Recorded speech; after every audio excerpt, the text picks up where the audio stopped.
I was kept in solitary actually for 4 months. That's a long time to be in a small room where you essentially got room to sleep and that's about it.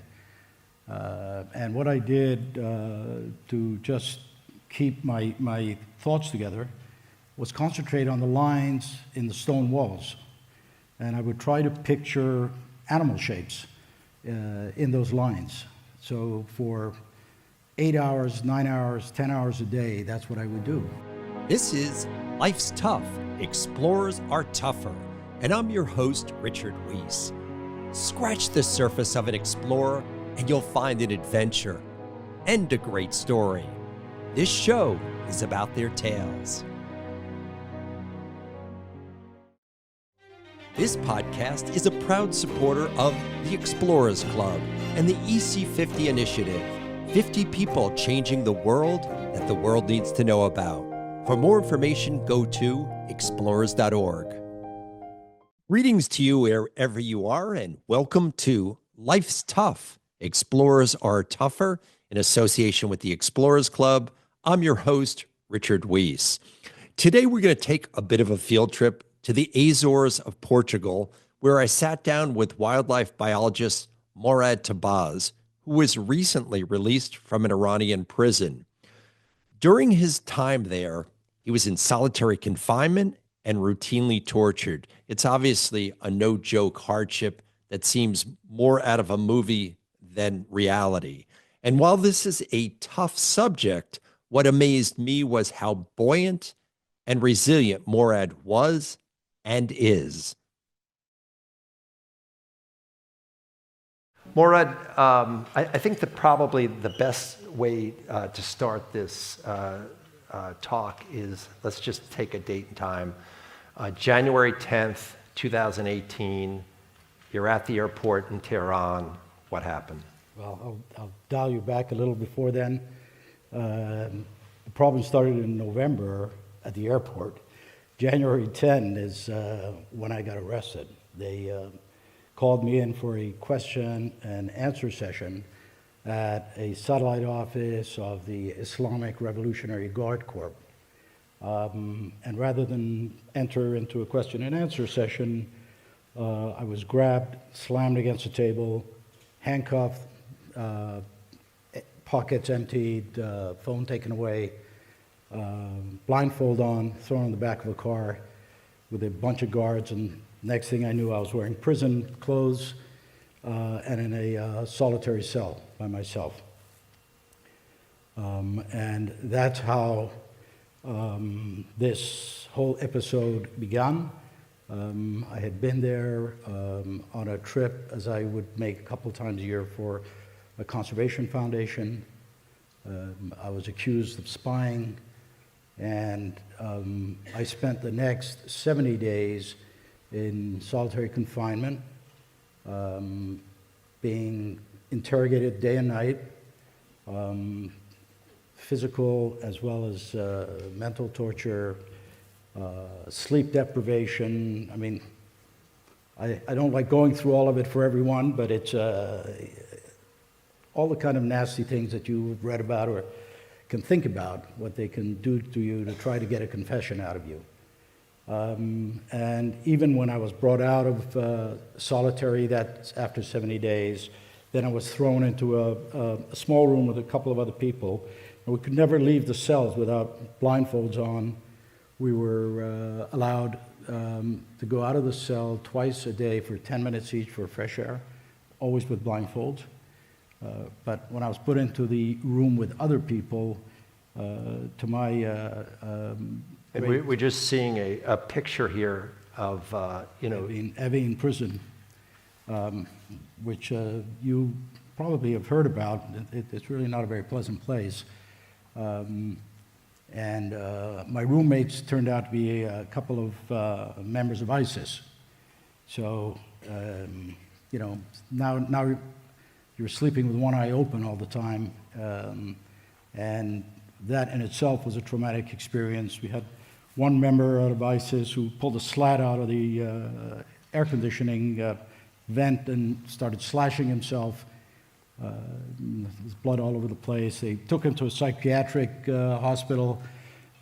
for 1 week, and then brought him right back to the room again.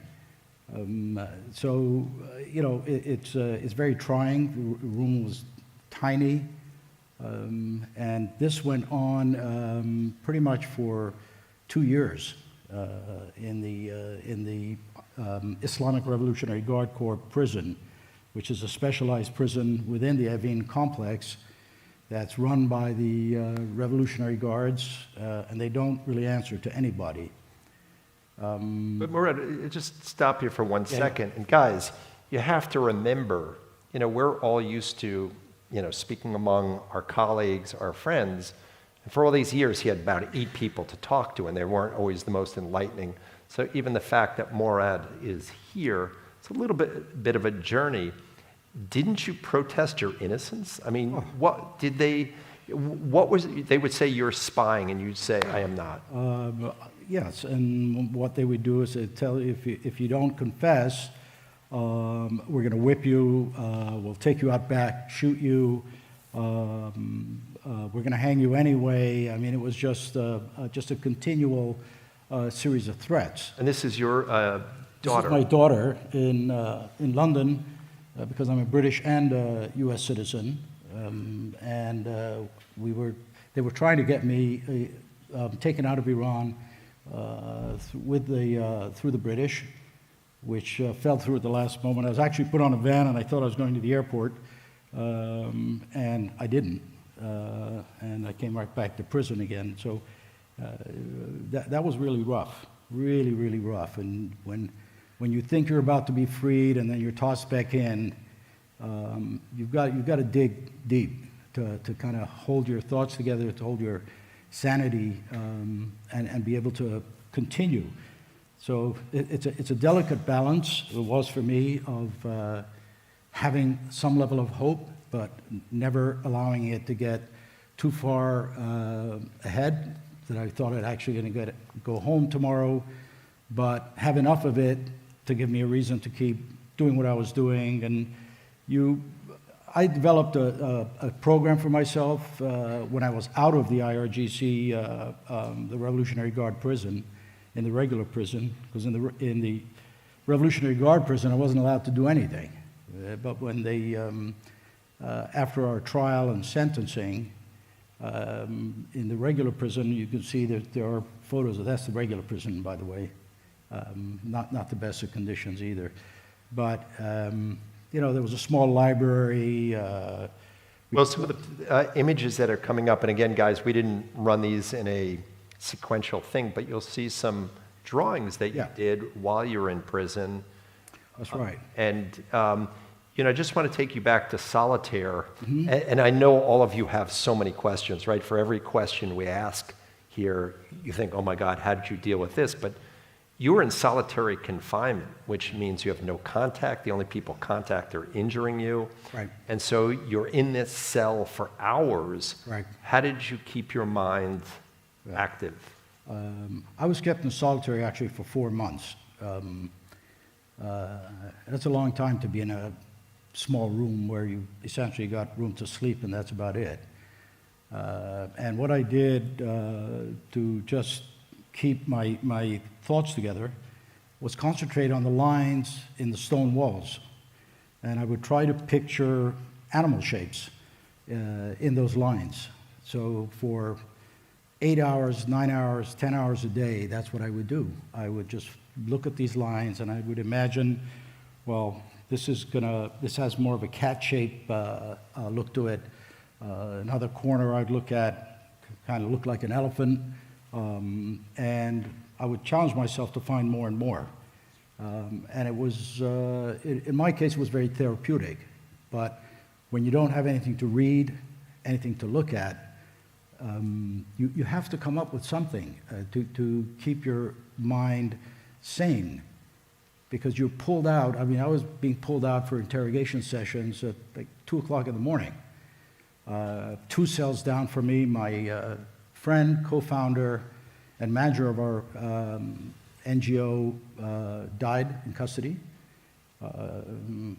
Later, apparently, they gave him a drug overdose or something, but he died there. And they actually showed me a video of him on a tablet in an interrogation session and threatened me with, well, you know, if you don't cooperate, we're going to do the same to you. And, you know, it does shake you up. I mean, this is someone I knew for 20 years, someone who we started this foundation with. We worked together for 10 years on it. So this was a constant challenge of where they were trying to break me down, and I was looking for ways and testing ways within myself to keep my... This is the judge that...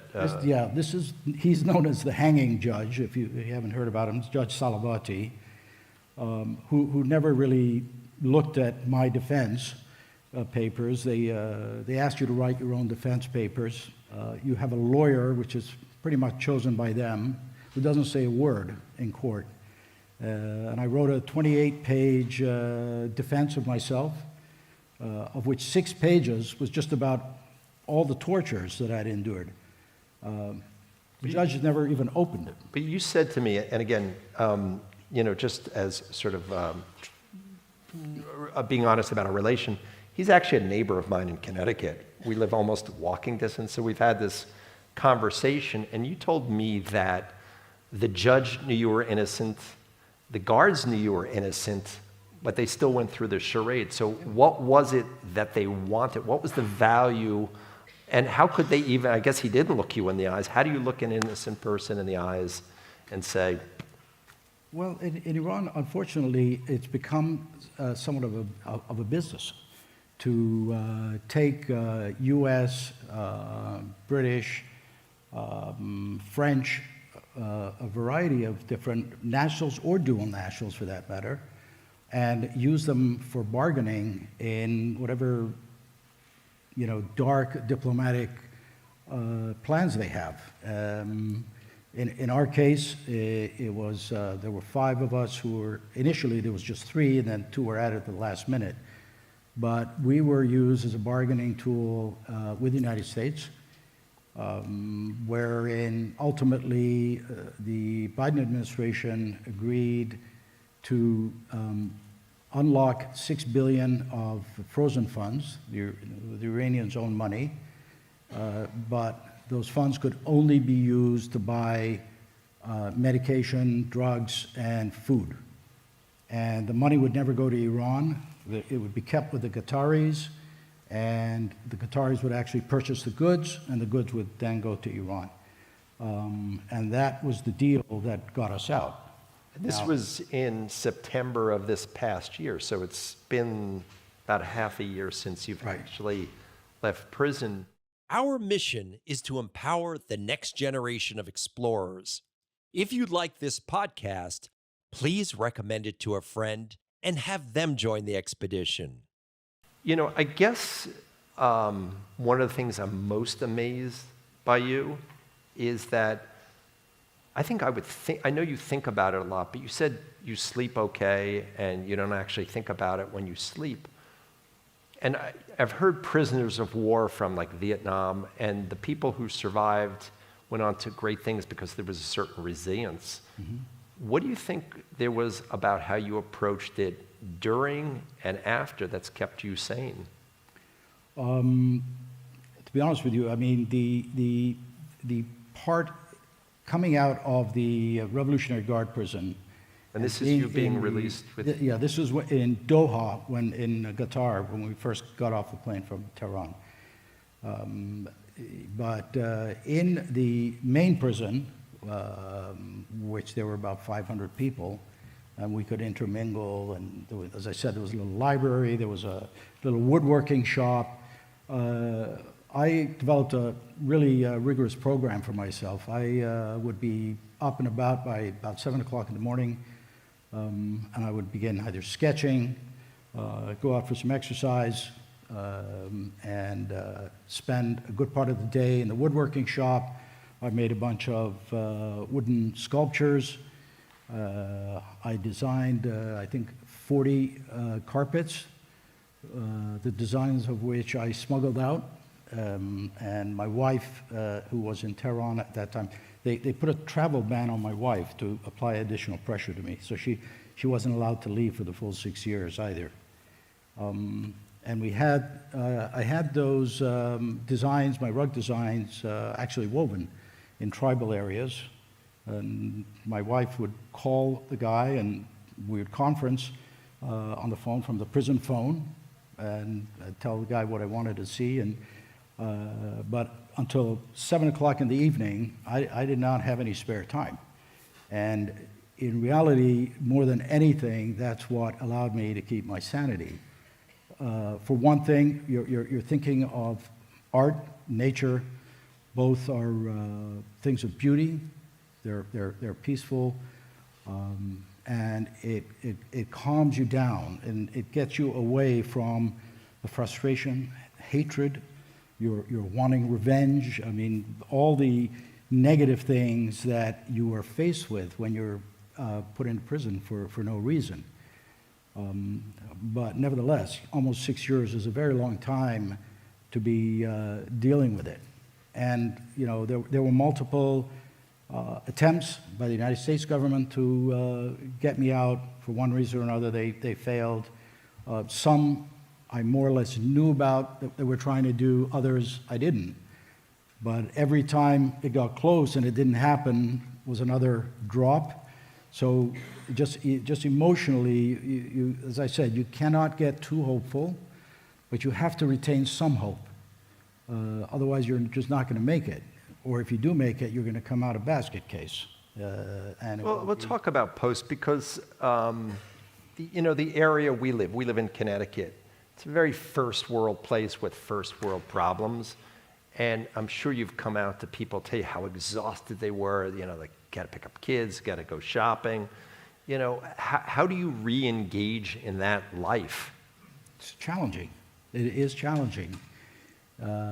Your priorities, at least my priorities, change. Your engagement with people changes. As I told Richard, I hadn't spoken to more than a few people in 7 years. And this is a pretty big audience, so it's a friendly audience. It's a friendly audience. So a lot of these things become overwhelming. The first day that I went out to a supermarket with my daughter was overwhelming. I mean, there was just so many things that I hadn't seen for so long that I was in a daze. It was just like so much of everything. And in prison and under these circumstances, you learn you can live with very little. You don't need much clothes. If you have I mean, is that the silver lining? Because in a way, it is a silver lining because it readjusts your perspectives of what we do as a consumer society, how much we waste, how much we destroy, and the impacts. I mean, part of the reason why I got into conservation in Iran was because of the impacts post-revolution in 1979 of what had happened to the habitat and wildlife in the country. It had really been devastated, and nobody was doing anything about it. They had a Department of Environment, but nobody really cared. There was no money in it, so nobody pursued it.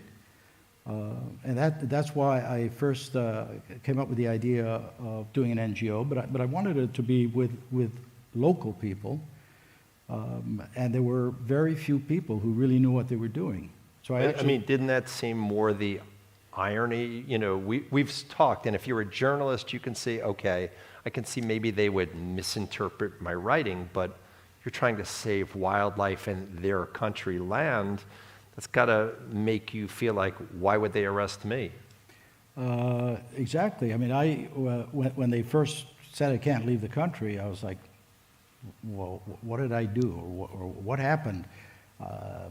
It's not that the government didn't know what we were doing. We had been operating as an NGO in conservation for 10 years. We were involved in projects with the United Nations Development Program, with the Wildlife Conservation Society, with National Geographic. I mean, everyone So we were a known entity. We would publish, an audit and publish an annual report. When we made an annual presentation to the Department of Environment about all the projects we were doing. So we were trying to be as open and, let me put it, like Western as we could, because that's the only way I knew how to do this. And we engaged dozens of volunteers. We had 60 people out in the field on multiple projects, from bottlenose dolphins in the Persian Gulf to the Caucasus leopard on the Caspian coast. So we covered a lot of territory, and as I said, we were a very known entity. But hostage taking, unfortunately, in Iran has become a business for the government, or for the regime, I should say, and they continue to do it. They have little downside. They've almost every time they've extracted something from somebody. There aren't any real deterrents to this day. Sanctions really don't make a whole lot of dent in what they do. They've learned to work around them, and we see it. I mean, it's the same playbook as you're seeing in Russia today, where But let me ask you, because we have less than a minute, and I'm sure so many of you have so many questions that you want to ask Morad, but you have every right to feel bitter or cheated about life. You can be cynical about conservation work. I guess in conclusion, what would be your message of hope? Because you're here today, and obviously you care about things. Yes, I mean, look, I had because she's been mentioned here before, and I showed you earlier an email. One of the people who is an inspiring person to many in the world, not just to me, that I had an ongoing pen pal relationship out of prison was Jane Goodall. I would smuggle letters out to her, and she'd write them back to a friend, and they'd smuggle them in for me. And that kind of hope, that kind of message, and knowing that people in the conservation world were caring about us in prison was really important, inspiring. And if anything, what I like to do and why I have come out and speak about this is really to tell others that you can be in a dark place. We all have had bad moments. Apart from this, I'm a cancer survivor myself. I know how bad all these things can be, but if you don't try to deal with it and dig in within yourself and to see some beauty, some peace out there that you can latch onto, it could be conservation, it could be poetry, it could be music. There's so many different things that you can grasp onto that will help you climb out of that hole. But you need to do it, because even if you survive one of these bad events, you want to come out kind of charged up, ready to go, and continue with life, probably with more zest than you had before. I've been telling Richard this. Right now, I think I've overcooked everything I'm doing, because I'm doing so many different things right now that in a way I feel that I got to catch up and accelerate. So I'm working on doing an exhibition of my artworks. I'm writing a few books simultaneously. I'm working on legislation, lobbying for legislation for deterrence against hostage taking. I'm re-engaging now at a different level with the Wildlife Conservation Society. I'm here amongst friends. And I hate to cut this off, because now I have a first world problem scheduling, right? But my God, how courageous. I mean, really. Thank you.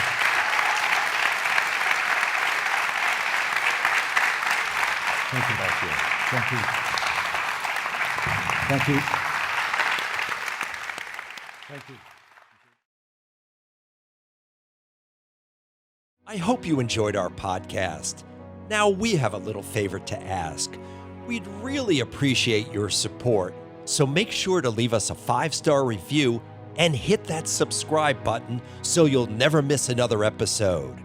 See you out on the trail.